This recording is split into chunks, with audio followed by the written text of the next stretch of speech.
দুর্গাপুরে উচ্ছেদ অভিযানে ডিভিসি। বিশাল বাহিনী নিয়ে উচ্ছেদ অভিযানে নামল ডিভিসি। সম্প্রতি দামোদর ভ্যালি কর্পোরেশনের অধীনস্থ দুর্গাপুর থার্মাল পাওয়ার স্টেশন ডিটিপিএস সম্প্রসারণের কাজ শুরু করেছে।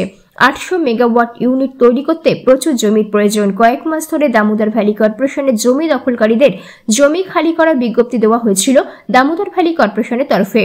সেই নির্দেশ না মানায় এবার 37 নম্বর ওয়ার্ডে সুকান্তপল্লী খাটালপাড়ায় উচ্ছেদ অভিযানে নামল কর্তৃপক্ষ।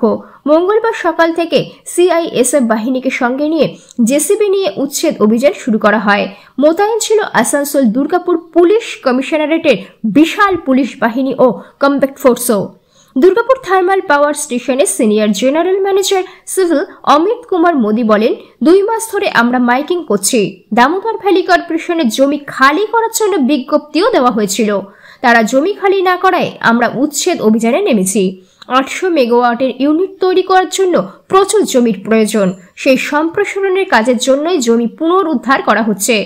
এখনো পর্যন্ত কোনো সমস্যায় পড়তে হয়নি। পুলিশ